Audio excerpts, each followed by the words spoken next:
Shoddy. None of us have done good enough. That's real. I mean, our scorecard is what it is, and that's not just defensively. That's offensively.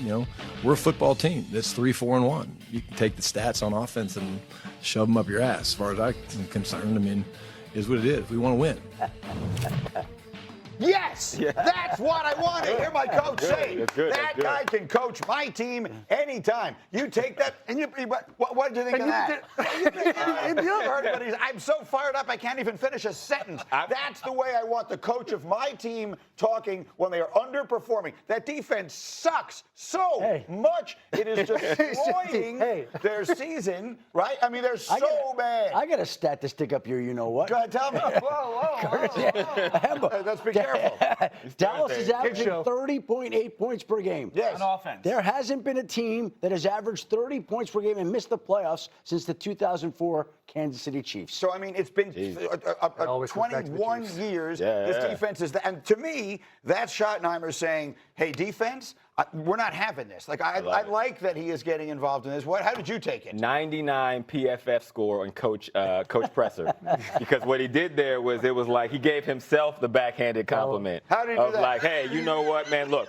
I don't want to hear anything about how nice my suit looks, how I smell of lavender, and I'm so good looking. And basically, I carry this show every single Thursday.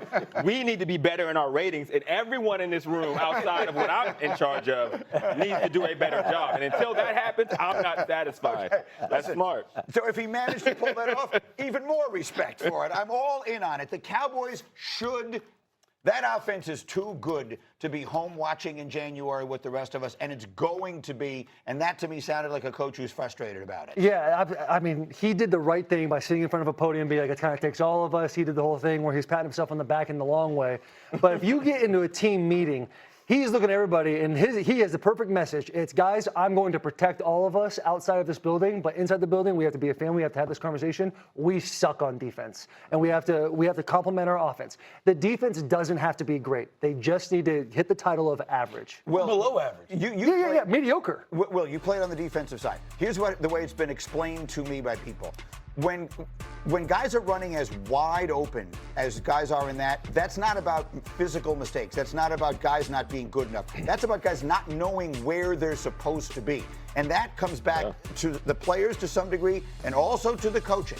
And I know Matt Eberflus is a well-respected defensive coach and all the rest of that. But right now, that entire side of the ball is a disaster. Yes. If I'm listening to that presser as a defensive player, like, it juices me up because you know the head coach has got your back. And maybe you're thinking, like, maybe he hasn't turned on the tape or watched a whole lot of defensive football from Dallas. Because you're right. It's like when you watch Dallas, we've talked about it at length every week on this show, but anytime you're turning the tape on, it kind of baffles me to see some of the things that they're doing, whether it's schematics or how the guys are taking practice to the field, whether you're in just cover 4 and you're a 3 player and you got to push to the next 3 and their eyes are just in the backfield. There's guys running wide open and on concepts to where it just shouldn't be happening. So I have no clue unless I just do a deep dive and then go Danny O next week on starting to break down coverages, which I might have to do. Right. But it is why I'm kind of watching this. I'm telling you in advance, you're not going to be able to do it because Rex Ryan, who knows as much about defense as any human being alive, watches the tape every week and says to me, Greeny, I don't know what they're in. Like, I don't know what they're trying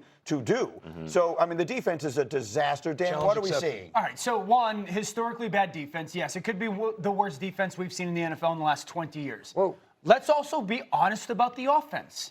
In their 4 losses, they averaged like 21 a game, 22 a game.